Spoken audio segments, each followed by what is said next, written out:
সাইফুদ্দিন রবিন সংসদ ভবনে তার কাছে একবার যেতে চাই। রবিন, যেহেতু অনুমোদনের কথা আমরা বলছিলাম, বিশেষ মন্ত্রিসভার বৈঠক যেহেতু শেষ এবং অনুমোদনও পাওয়া গেছে, বাজেটের আলোচনায় আজ কোন কোন বিষয়গুলোর উপর গুরুত্ব আরোপ করা হলো সে সম্পর্কে তো নিশ্চয়ই জানতে পেরেছেন, একটু জানাবেন বিস্তারিত। বৃষ্টি মূলত খানিক আগে আসলে শেষ হয়েছে, প্রায় 3 ঘন্টা ব্যাপী বলা চলে বিশেষ এই মন্ত্রিসভার কমিটি অনুষ্ঠিত হচ্ছে। সেসব নিয়ে আগে শুনে আসতে চাই অর্থ পরিকল্পনা প্রতিমন্ত্রী জুনায়েদ সাকি কথা বলছেন, তার বক্তব্য। বাজেটকে অনুমোদন করা হয়েছে, এই আর কি, মানে সেই বাজেট উত্থাপিত হবে আজকে সংসদে। বাজেটটা কেমন হলো? ঘাটতি একটু বেশি হয়ে গেল না তো? এইসব বিষয়ে তো আসলে বাজেট প্রস্তাবনার পরেই আলোচনা হবে। তবে বাজেট নির্বাচনী ইশতেহারে যে গণতান্ত্রিক মানবিক কল্যাণমুখী বাংলাদেশের যে প্রতিশ্রুতি আছে, একটা অন্তর্ভুক্তি বাংলাদেশের যে প্রতিশ্রুতি আছে, তার আলোকেই বাজেট প্রণয়ন করা হয়েছে।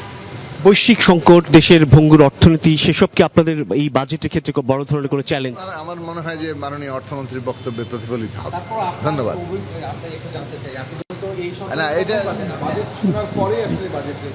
Thank you. জি, ধন্যবাদ। কথা বলছিলেন জুনায়েদ সাকি, অর্থ পরিকল্পনা প্রতিমন্ত্রী। তিনি যেমনটি বলছেন যে মূলত বিএনপি নবগঠিত যে রাজনৈতিক সরকার, তারা নির্বাচনের পূর্বে যে নির্বাচনী ইশতেহার ঘোষণা করেছিল, বিশেষ করে প্রান্তিক মানুষকে লক্ষ্য করে যে ফ্যামিলি কার্ড, কৃষি কার্ড কিংবা হেলথ কার্ডের যে পরিকল্পনা গ্রহণ করেছিল, সেসবকেই এক ধরনের প্রাধান্য দেওয়ার চেষ্টা থাকবে এবারে বাজেটে।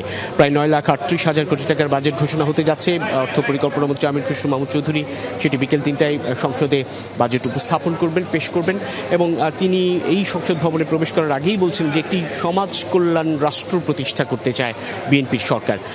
প্রায় 20 বছরের বিরতি শেষে বলা চলে বিএনপি নেতৃত্বাধীন সরকার একটি বাজেট ঘোষণা করতে যাচ্ছে, যেই সরকার নতুন বেশ কিছু পরিকল্পনা নিয়ে জনগণের সামনে হাজির হয়েছিল, যেখানে প্রান্তিক মানুষের কিংবা সাধারণ মানুষের থেকে শুরু করে সব শ্রেণী পেশার মানুষের অর্থনৈতিক সংকট মোকাবেলা করার লক্ষ্যে এবং সেই সঙ্গে বৈশ্বিক রাজনীতি বা বৈশ্বিক অস্থিরতা, সেসব ঝুঁকি বিবেচনা নিয়ে কী করে আগামী দিন দেশে একটি স্থিতিশীল অর্থনীতি গঠন করা যায় কিংবা মানুষের মধ্যে সেটি ইতিবাচক প্রভাব ফেলা যায়, সেসব লক্ষ্য নিয়ে আসলে এবারে বাজেট ঘোষণা করতে যাচ্ছেন তারা। এবং সরকারের যে প্রধানমন্ত্রী অর্থ উপদেষ্টা যিনি রাশেদ আল তিতুমির, তিনি যেমনটি এর আগে জানিয়েছিলেন যে সাধারণ মানুষের উপর কোনো করের বোঝা যেন না চাপে, সেদিকটা তারা লক্ষ্য রাখবেন এবং সেই সব বিবেচনায় নিয়েই তারা আসলে বাজেটটি সাজিয়েছেন, যেখানে স্বাস্থ্য, শিক্ষা এই বিষয়গুলো বেশ গুরুত্ব পাবে। সেই সঙ্গে কর্মসংস্থানমুখী শিক্ষা এবং কর্মসংস্থান আরও বৃদ্ধি করার লক্ষ্যে কী কী পরিকল্পনা গ্রহণ করা যায় সেসব নিয়ে তাদের বিবেচনায় থাকছে।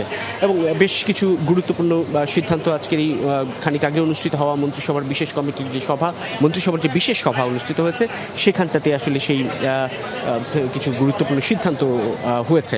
আমরা ইতিমধ্যেই দেখেছি সংসদ সদস্যরা ধীরে ধীরে প্রবেশ করতে শুরু করেছেন। খানিক আগেই অর্থাৎ দুপুর 1টা নাগাদই বলা চলে সংসদের বিরোধী দলীয় চিফ হুইপ যিনি নাহিদ ইসলাম, তিনি প্রবেশ করেছেন।